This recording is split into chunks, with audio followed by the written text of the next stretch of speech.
Hey, it's Tracie. Listen, Emily and I are working our tushies off to make this show profitable, or at least to break even. You can help without spending a dime. Positive reviews help other listeners find us, so please take a moment and leave us a review on Apple Podcasts, or if you're listening on Spotify, give us a rating. Thanks.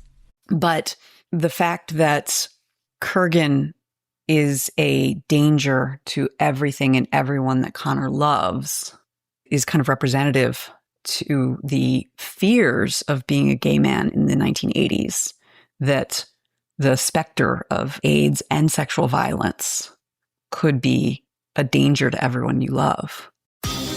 Have you ever had something you love dismissed because it's just pop culture?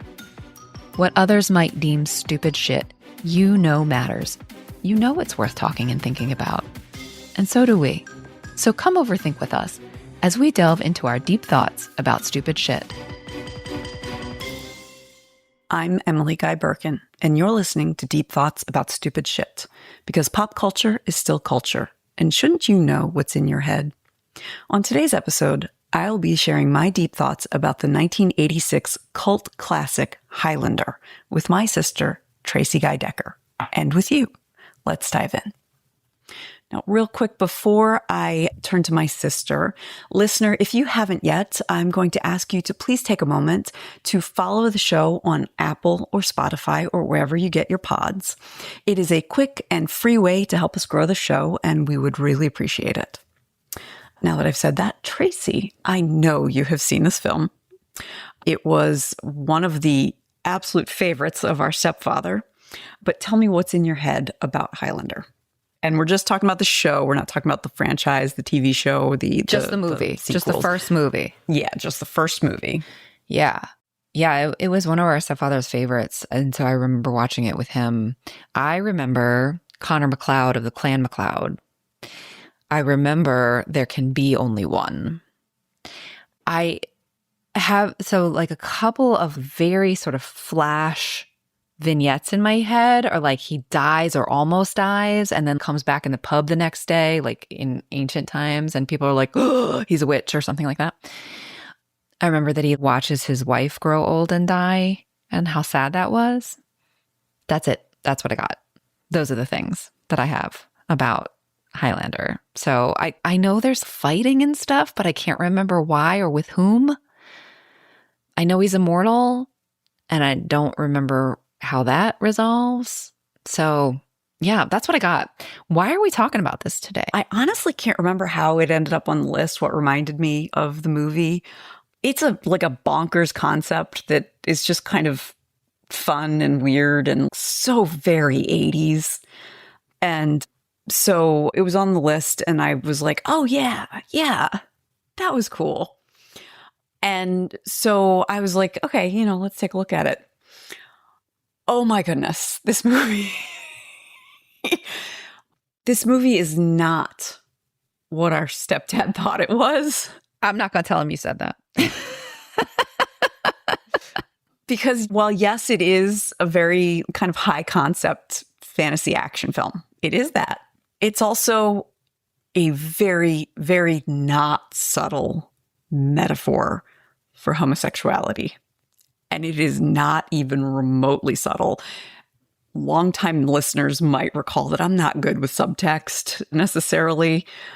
So watching Chasing Amy and watching In and Out, I was going like, wait, those characters are supposed to be gay? Because I believed them when they said that they weren't or were, whatever it was. So I'm not good with that kind of subtext. I was yesterday watching this, texting Tracie going, this is really homoerotic, I think. Yeah. And I'm not looking for this. And so I think that puts a beast of a different color on this film. And considering the fact that the director, Russell Mulcahy, is a gay man, I think makes it very, very interesting. And so that's actually probably what I'm going to be spending a great deal of time on talking about. And how that kind of gives a different flavor to what this story is saying, rather than the, pardon the pun, straight fantasy. Wow, there's layers to that. That we thought we were watching. Even with, there's a very gratuitous heterosexual sex scene in it with like lots of gratuitous nudity in it. But it's still very queer movie. So yeah, it's interesting. So before I get into reminding you what happens in the movie, let me give you a couple of postcards from the destination. As I said, it's a metaphor for the queer experience, and specifically the experience of gay men and AIDS in the 80s. We're going to talk about the homoeroticism and like the specific unsubtle metaphors, the subtext that's made text within the film. The casting's bonkers and like just needs to be said. So we're going to talk about that. Sean Connery is in it. He was the one big name in the film. Russell Mulcahy, the director, his direction, as I was watching it originally last night, initially, I was just like, he really thinks he's doing something there a couple of times. And then I later found out he got his start in music videos. I was like, oh, okay, that helps explain it. And then even though there were several times where I was like, wow, he really feels like he's doing something there. And I was just like, this feels like a student director. But then there were a couple where I was just like, wow, he really did do something there. So there's some experimenting with the cinematography that is kind of fascinating. I'm going to talk a little bit about gender, and it doesn't pass Bechdel.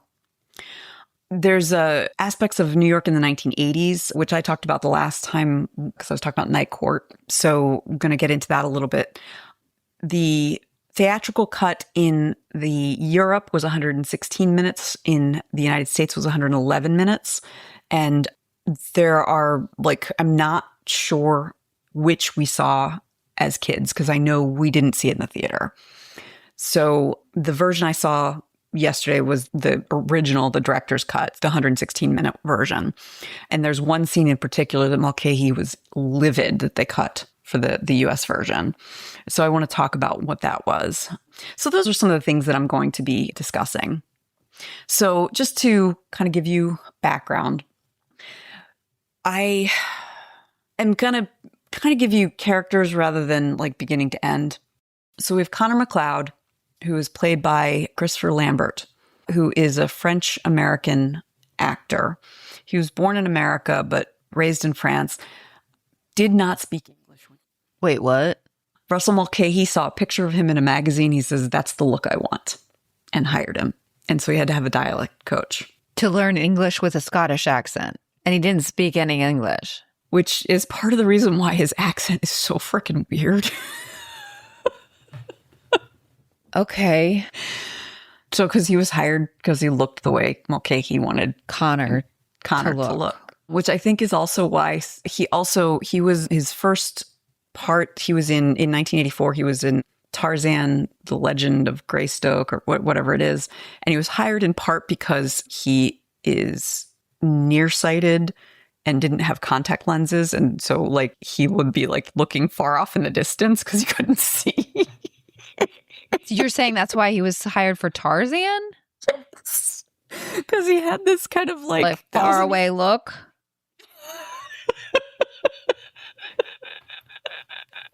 And he didn't have to talk for that one. I don't know if that was in English. I didn't do enough research, but another thing I texted Tracie was Christopher Lambert's acting choices seem to be scowling or looking confused.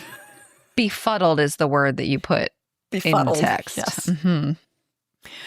Anyway, the movie intersperses modern day, which is 1985 New York, with Connor's life, which started in the 16th century. He was born in 1518.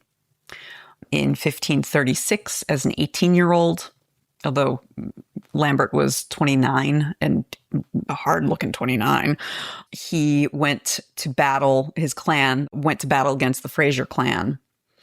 There was an outsider knight called the Kurgan, played by Clancy Brown, who said, I don't want anyone in the Fraser clan to attack the one called Connor. He's mine. So no one will fight Connor. And then the Kurgan comes up to him and stabs him in the stomach, and then goes to cut off his head, saying there can be only one. And then they're like rushed by the rest of the MacLeod clan. So that is the origin story. So the Kurgan obviously doesn't cut his head off. Not at that time. So that is how Connor dies for the first time. That's that thing I remember.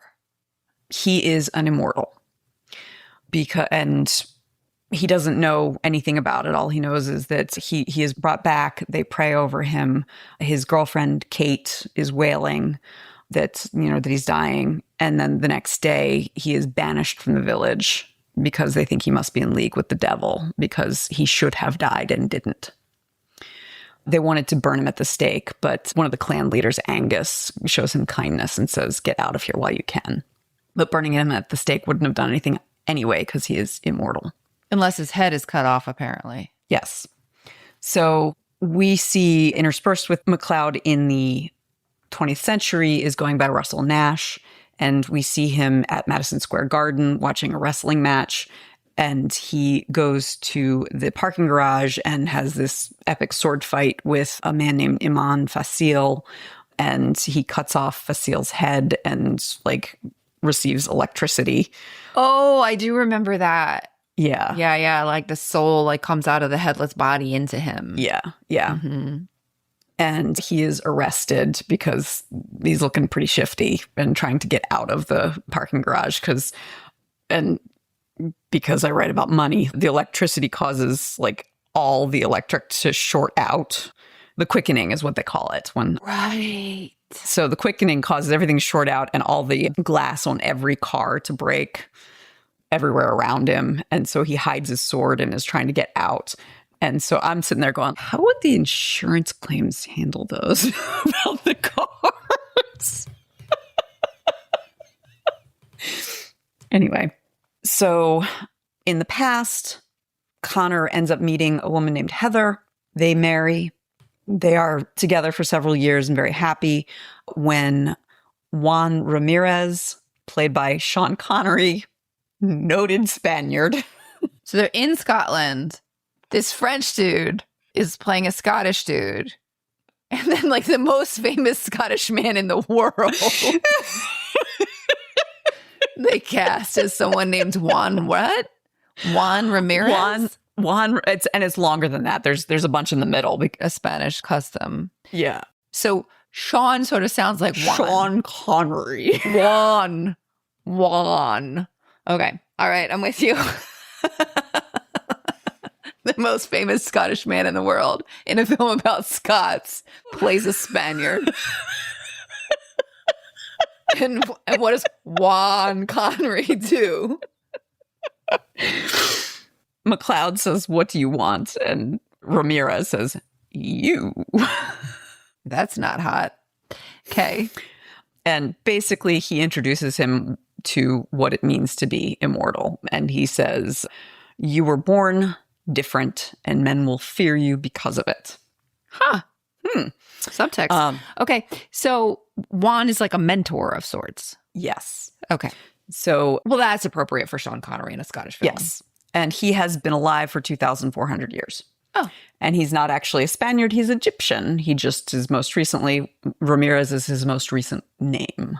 I see. So why doesn't Juan Connery want to kill Connor?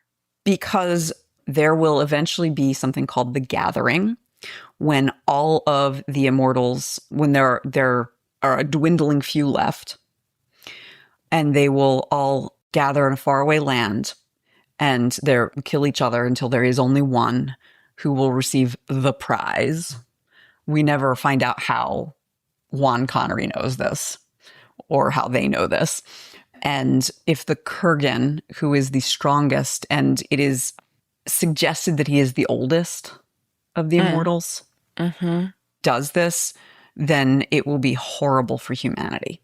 Of course. So Ramirez has come to train MacLeod so that he's prepared. So he stays for quite some time. You see him training. He advises MacLeod to leave Heather to save himself heartache, because he will have to watch her die. He also tells him that we immortals cannot have children, which breaks MacLeod's heart because that's what he wants most is a family. And he knows that it will break Heather's heart.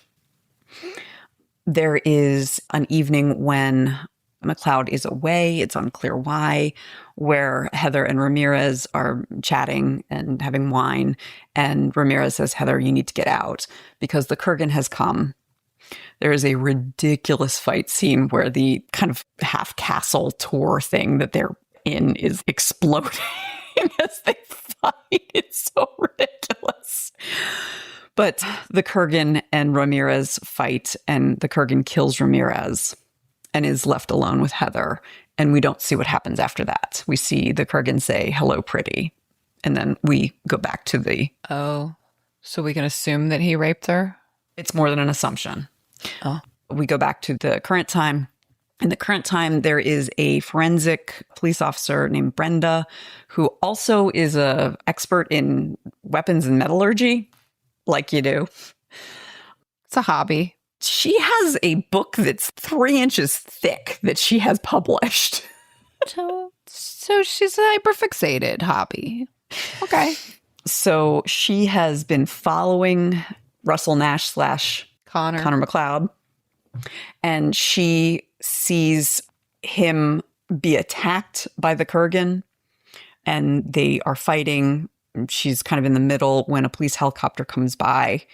Another super unintentionally funny moment because the police helicopter comes by and everybody scatters, and the police are like, no, come back. I'm like, what did you expect to happen? And Connor says to Brenda, you only have one life. If you value it, go home. We see the rest of Connor and Heather's life together. We see her growing older while he stays exactly the same. And then her death, where she says, I don't want to die, and you're still my beautiful husband. I don't remember all the details. And will you do one thing for me? Will you light a candle on my birthday every year? And he promises to do that. Brenda does some other research. She meets Connor's secretary. Connor is now an antiques dealer in New York. He meets his secretary, Rachel. We see a scene from during World War II. Connor was in Nazi Germany. He's running and he hears a child crying. He finds the child, and it's about a 7 or 8 year old girl. He asks, what's your name, Rachel? And we just met Rachel as an adult who's like in her 40s or so, in the 80s. And she says she's alone. He's like, I'm alone too. Why don't you come with me? I promise I won't hurt you. And then a Nazi comes and starts shooting, and he falls over and protects her, but he's okay. And she's like, how are you not dead? And he says, it's kind of a magic trick. And he gets up and kills the Nazi and then carries her off. And so we now know that that's his daughter, his adopted daughter, who knows that he's immortal because she's seen him never age. And we also see Brenda researching the name Russell Nash and finding out it's the name of a child who was basically stillborn. Oh, yeah, I remember that. Yeah. So she confronts Connor.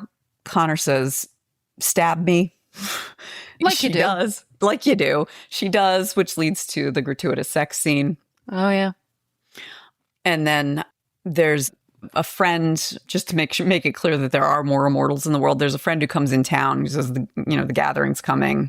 It's the only black immortal we see. And we see him fighting the Kurgan, and he loses. Oh. And there's a former Marine, so a Vietnam vet with PTSD who kind of interrupts and he's a witness to this. The police are interviewing him after this, after the Kurgan takes the friend's head. The end comes when the Kurgan kidnaps Brenda, takes her to the Silver Cup Studios, and the fight occurs there. Very cinematic, really well done. After a long, drawn-out sword fight, MacLeod prevails, takes the Kurgan's head, gains the prize, which is that he is now mortal. He can have children, he can die, but he also basically can hear the thoughts of all people in the world. Oh, not the people he killed, but all the people? All the people. Like he says, presidents, scientists, everyone. That and sounds like him. awful. Yeah. That's not a prize. That sounds like torture. Yeah. And so he and Brenda returned to Scotland, to where he was born and where his home was with Heather. That's the end of the film. So you said, though, I'm sorry, coming back, because you said that it was more than implied that Heather was raped by the Kurgan. Oh, yes. There's a point where the Kurgan meets up with Connor at a church because it's Heather's birthday and Connor has lit a candle for her in a church. And Ramirez had told him that holy ground is the only place where you're safe from other immortals. There is no fighting on holy ground. So the Kurgan has met him there and they are talking about Ramirez. Ramirez told the Kurgan, that's my woman. I suspect trying to protect her. I don't know, because the Kurgan has been kind of obsessed with Connor. And so the Kurgan says, like, yeah, I killed him and I raped his woman before his blood was cold. So we know. And then he says, oh, but she was your woman and she never told you. Yeah. I remember. That's in my head. Okay. What do you want to talk about? Let me talk about the queerness. So the movie starts with a wrestling match. And I'm not saying that wrestling has to be homoerotic, but the way that it's filmed, it really is. And Connor/Nash is sitting there watching it by himself. I don't know why. I mean, maybe he didn't have a boyfriend at the time. I don't like, it's just really weird. He had to, like, for the film, he had to be there for the parking garage to have the fight. But it could have been a movie. It could have been anything. Yeah, it could have been anything. So it could have been a concert. Like, it's Madison Square Garden. Yeah. So, okay. He's a Highlander, so he's in a kilt the whole time in the past. Uh-huh. Which, again, and then the film consistently connects stabbing with sex and, like, textually with when he has Brenda stab him and then they immediately have sex. Uh-huh. So, like, it's not subtle. But, like, she stabs him. Yes. So, yeah. It's, like, penetration. Uh-huh. Then the film also, when the police have arrested him, because there is a headless corpse in the garage. Parking garage. There is a really horrible, offensive cop that even the other cops don't like. His name is Garfield. Garfield asks him, are you a F-word slur? Mm-hmm. And he says, because I think you went to the parking garage to get a blowjob and then didn't want to pay.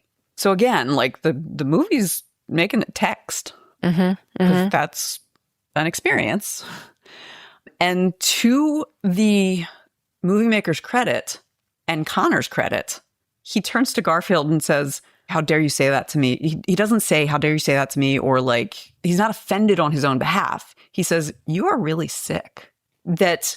Sorry, you said that a weird way. So I did. Connor turns to Garfield and says, you're sick. He doesn't say, how dare you say that to me? No, he doesn't say, how dare you think I'm gay? He says, you are sick. You are sick.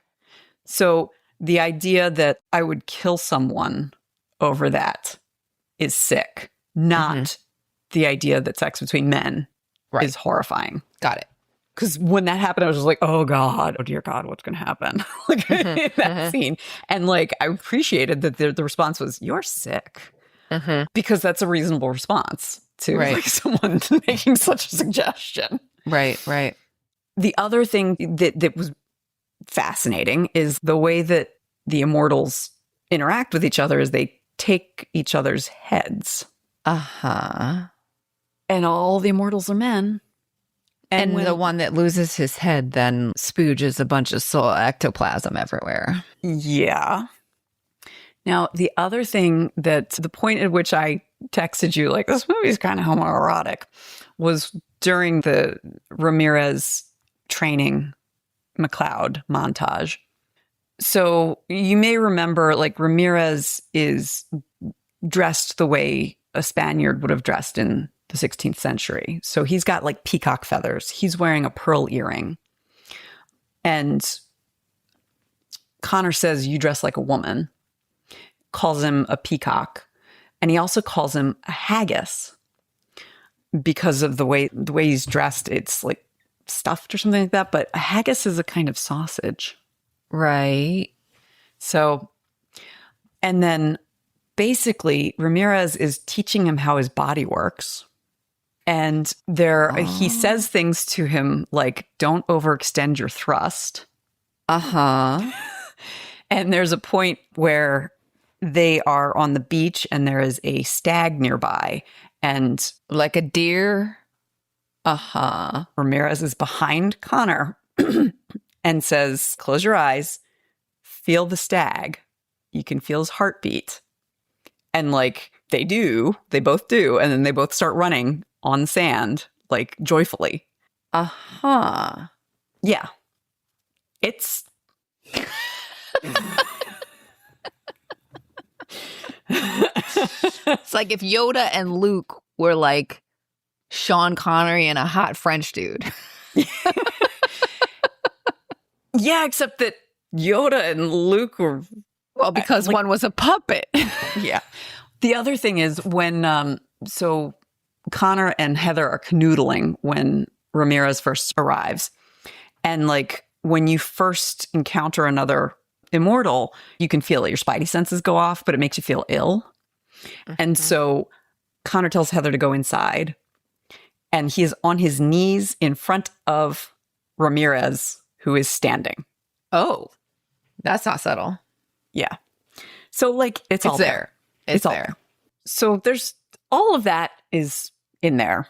But it's not just that. There's also like the sense of what it was like to be a gay man in the 80s, in that Ramirez says, you're born different and men will fear you. After your first penetration, you may be banished by your family and the people who love you. So there's that aspect of it. Then and it is like notable that Connor's first death was stabbing, like literal penetration. Then there's the specter of AIDS in the 80s. So the moment where Connor is watching Heather die is very reminiscent of what it was like for queer men to watch their partners die and be unable to do anything and feel helpless. Especially like if you are young and strong and healthy and watching someone who it feels like you just met waste away. Yeah. So that's an aspect of it. And then the Kurgan kind of represents sexual violence and AIDS, which is in some ways a little problematic because in the modern day, 1985, they dress Clancy Brown in like leather daddy. It's all leather. He has a slice on his neck from his fight with Ramirez, where Ramirez like got him, but did not completely decapitate him. And so he has safety pins through it. And he wears like all leather 80s central casting for like leather biker dude. Yeah. Also doubles as like kinky gay leather dude from the 80s. Mm-hmm.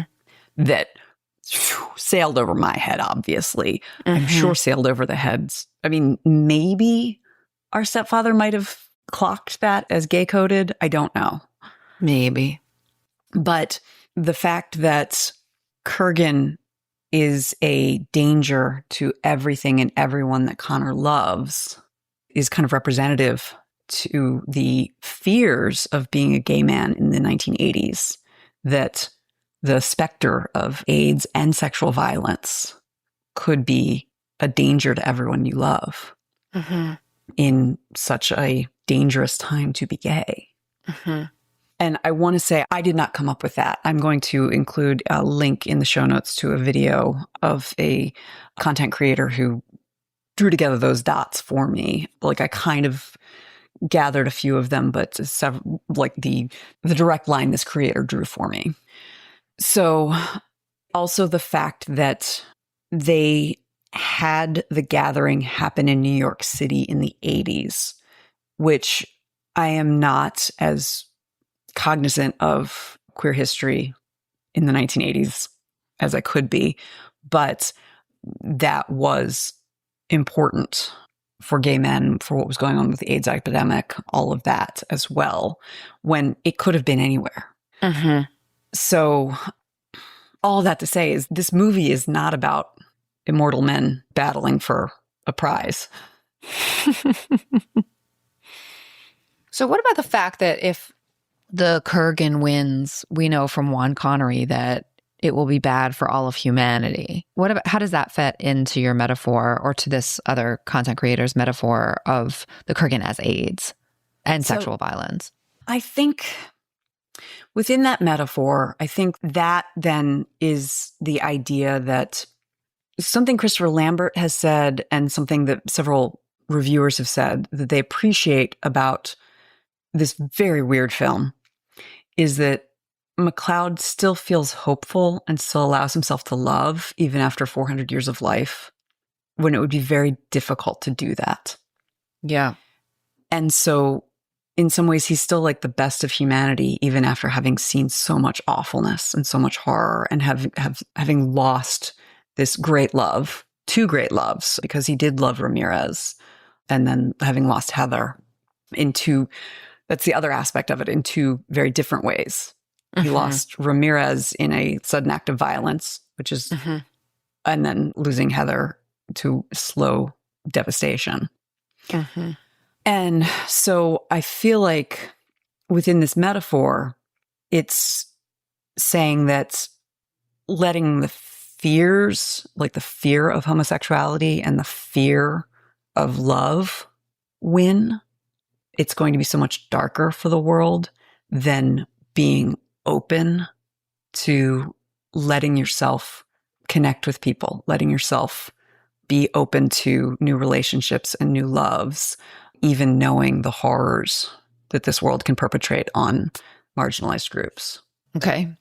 Which is kind of a beautiful metaphor. And then the idea that Connor has this connection to people, that he can kind of like let people start to see, like, you don't need to be afraid of people who are different. Extending that metaphor gives us a sense of like, we can get to a place where we have a Obergefell in the United States. A what?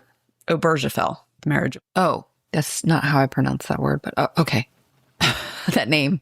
I don't know. That Ogerfell? I don't know. Not that. That's not the way that I have said it. I might be wrong. I probably am. Can you remember Ravenous? Yeah. So I mean, you get like from there, you get heated rivalry in 2025. Right. So, but if Kurgan had won, you would have like fear and destruction and sexual violence and power over, mm-hmm.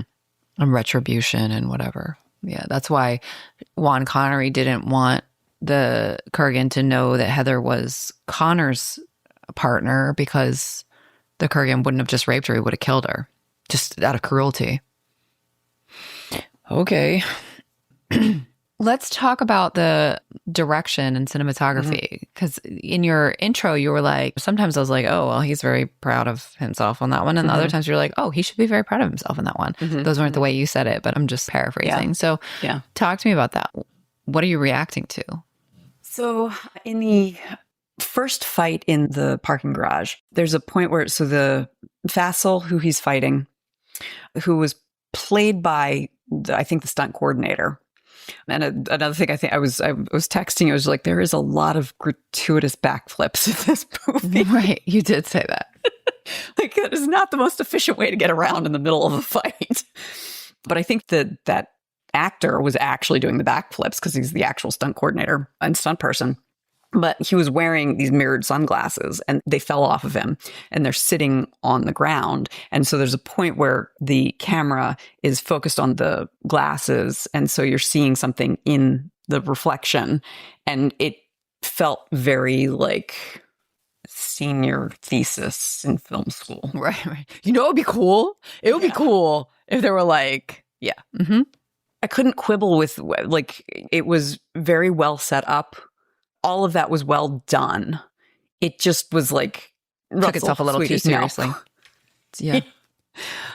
But then later on, when Heather dies, Connor's sword is the sword that he was given when he first goes to battle against the Frasers.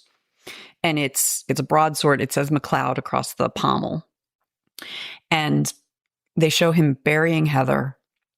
And then they show the sword is in the foreground. And so you can see the sword and MacLeod. It's like very, very front foreground. Then the midground is Connor. And then in the background, he has set fire to their cottage. And so that is gorgeous. I mean, it is a gorgeous shot. And like, now part of it is because before I hit play yesterday, there were like 3 scenes that I could tell you about. And one of them was his wife dying. And with the song, I didn't even mention the soundtrack because Queen plays the soundtrack. Right. Mm-hmm. And they wrote the song specifically, Who Wants to Live Forever, for this because of the scene with Heather dying. So now part of it is that scene of her dying. I remember that. I remember it really moving me as a kid and being so sad for both of them. And so some of it is the emotion of what had just come before. And then that moment, it's earned. The direction and the image of that moment is earned.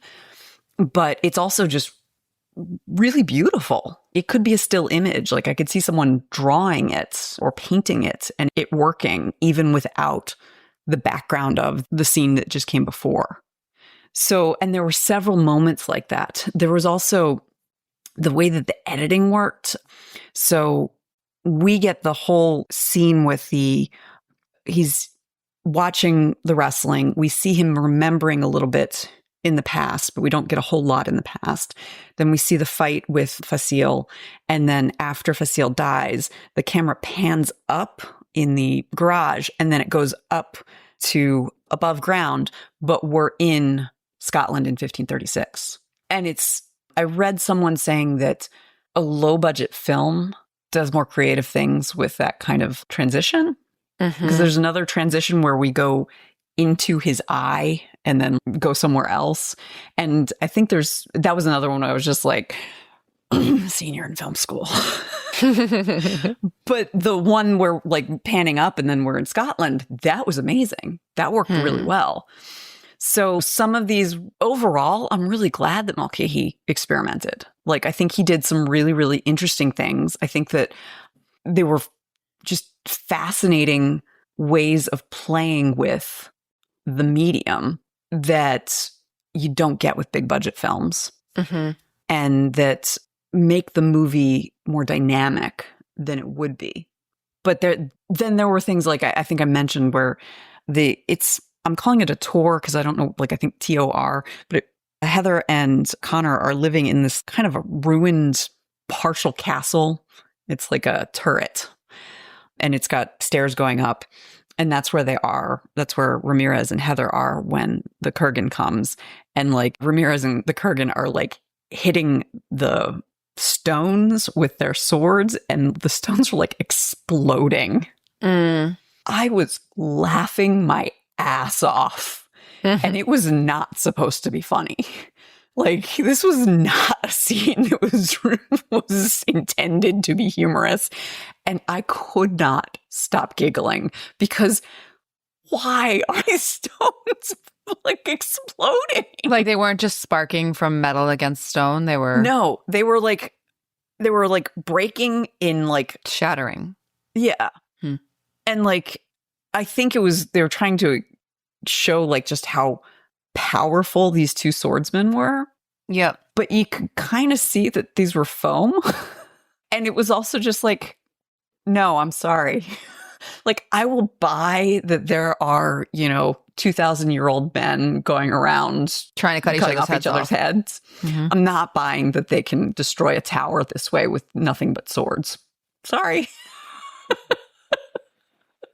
Okay. So, but it was just, I feel like Mulcahy is really, really talented in a way that is like, would have been caged if he were trying to make a different film. Like if you were trying to make a film that was bigger budget, that was less bonkers, that was like that he didn't have as much control over. That had big studio execs telling him what to do. And then these moments that I'm mentioning, like with the sunglasses and the sword and stuff like that, I think also are indicative of his start in music videos. Mm-hmm.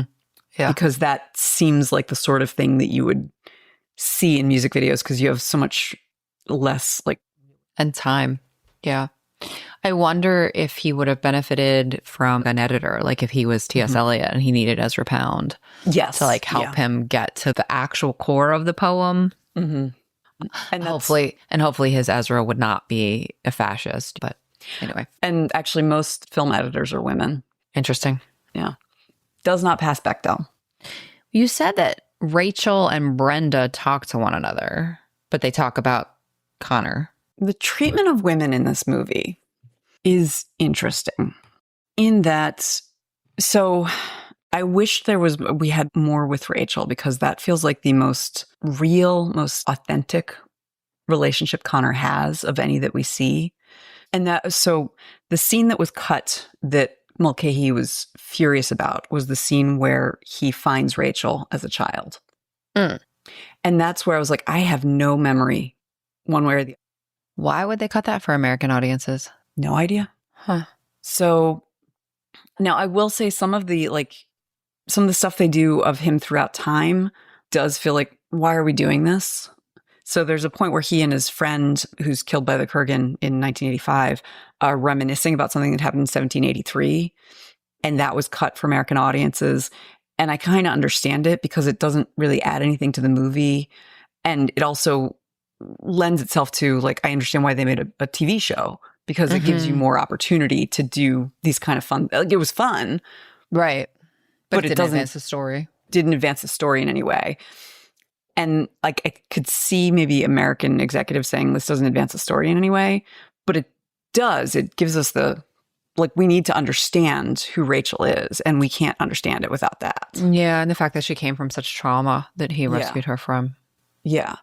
And then when he leaves to go confront the Kurgan, he makes it clear he's not coming back. And they have this moment, and she says, oh, even if you kill him, you're not coming back, are you? And he says, Russell Nash dies tonight. And he says to her, the last thing he says to her is like, it's a kind of magic trick, which was what he said to her when she was a child. Mm-hmm. So and it's because it's non-romantic that their relationship, it gets, I don't know, 7 minutes of runtime, their entire interaction, maybe less. Like it's very, very short, the amount of time that even Rachel is on screen. I do not understand what he and Brenda are interested. Like there's nothing. There's nothing there. She likes weapons and he uses weapons. But he keeps claiming he doesn't because he's trying not to get arrested. He also, this really pissed me off. When she first comes to his antique shop and is investigating him, he says to her, do you cook? And she's like, why? And he says, well, I was thinking we could have dinner. You could make me dinner? No. Unsubscribe? I know. Wow. Okay. And then when he gets there, they end up having a fight and he leaves. So she cooked for no reason. Wow. We're running short on time. So do you want to make a final point and then I'll try and reflect back to you what we talked about? So I think the final point, just to talk about gender, I feel like the way that the movie treats women is also a little bit indicative of the tension that you sometimes see in the way that, especially in the 80s, the tension that gay men might have with women. In that there is genuine affection and love, but they're swimming in the same sea of misogyny. And so there's that unchecked misogyny within there. So, and that the most authentic relationship is the father-daughter relationship that we see. But over the found family aspect of the film. Okay.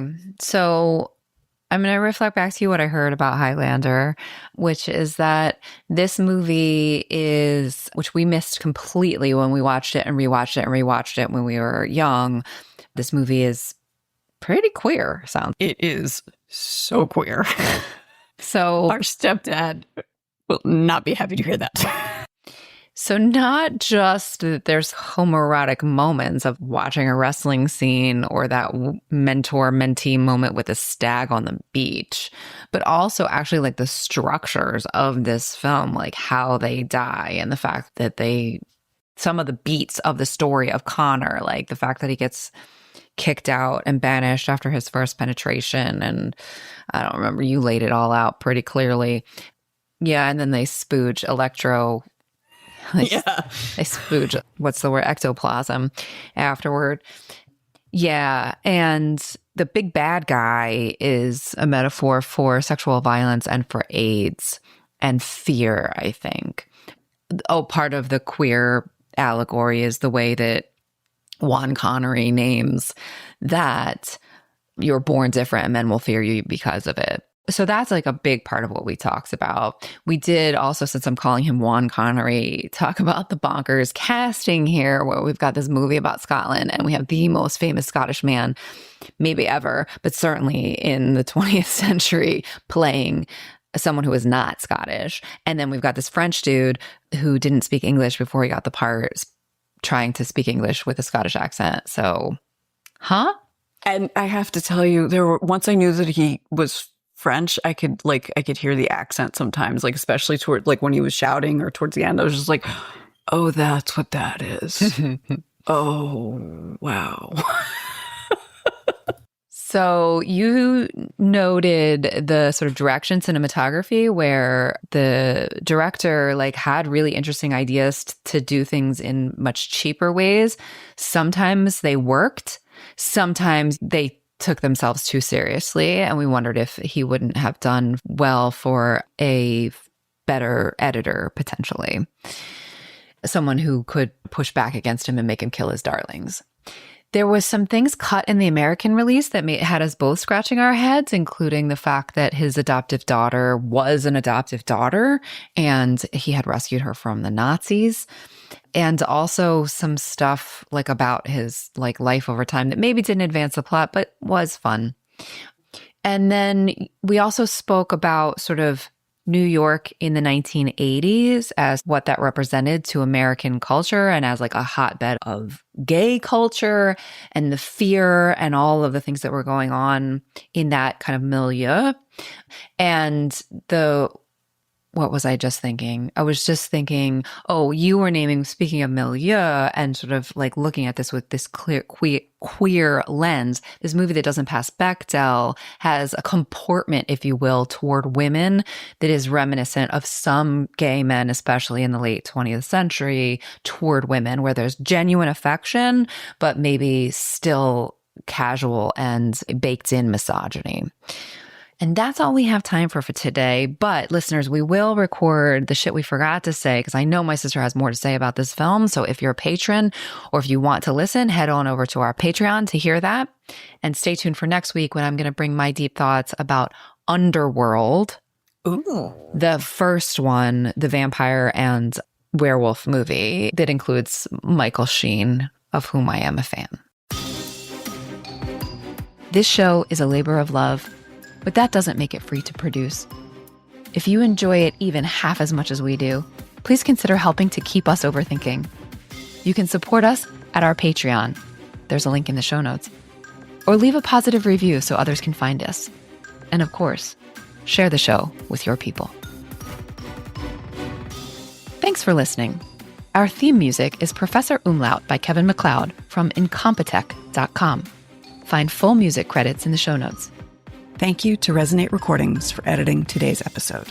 Until next time, remember, pop culture is still culture. And shouldn't you know what's in your head?